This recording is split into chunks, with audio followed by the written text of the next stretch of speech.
Good afternoon. So bali ngayon nag-transplant na kami ng kalabasa. So bali lahat dyan tamnan namin ng kalabasa. Bali yung tinanggalan lang ng damo, yung mga talagyan lang ng buto. So para control natin yung mga damo. So bali dito kami ngayon. So nagka-transplant. Direct seeding yung ano namin ngayon ginamit kasi maganda umulan yun. So okay guys, bali nandyan si Ting at si Noy. So nagkaano kami dito ngayon. Yan, bali direct method yung ginamit namin yan. So nandito si Sir Dalms. Shout out. Kulang. Kinulang. Bali mga kabukid, yun ano kami dito.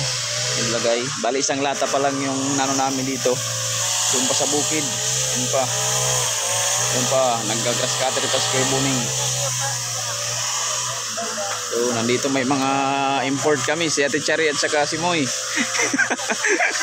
Kuya Moy. Yan. Ito NP Chad to.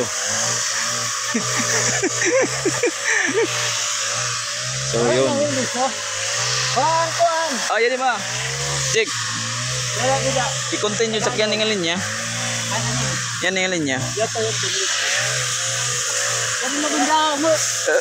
No, ida mo matan liso. Kemana jadat? Oh, waray ko bot ni dak jik. So yon, bali yung isang lata kinulang kami dito, bali mga dalawang lata yung magagamit namin dito sa area na to.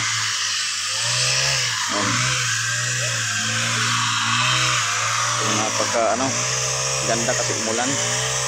So chance namin na makatanim ng mabilisan kasi basa yung lupa.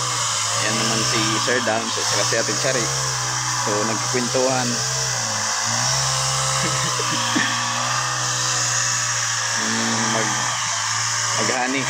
Honey butter.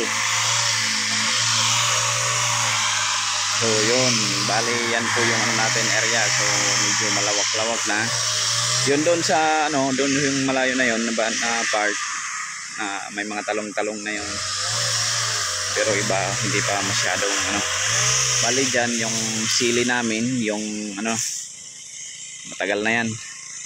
Pero araw-araw kami nagpipitas dyan. Yan po. So Jake, ilang buto ba yung nilalagay mo sa bawat butas? Dalawa? Oh. Bakit dalawa yung nilalagay mo? Bago ka magtanim, Jake, ano ba yung proseso muna? Ano ba yung mga ginawa dyan sa butas na yan? Dapat durakin mo na bago tanim. Anuin?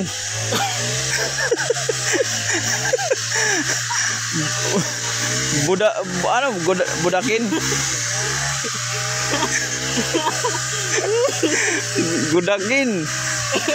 Gudakin muna. Ano naman yung nilagay mo dyan? Kalabasa po. Ito. Ano to? Iti. Ano ba yung purpose ng iti? Bakit mo nilagyan? Para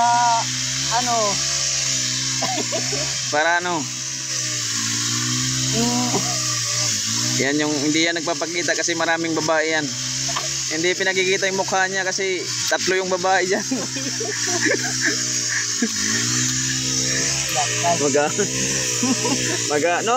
Magpitas tayo ng sili. Tsaka sitaw.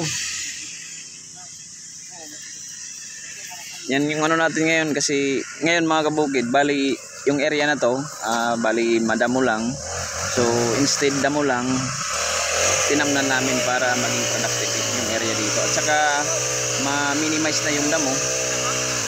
Kasi pag di tinamnan, so damo lang yung dito.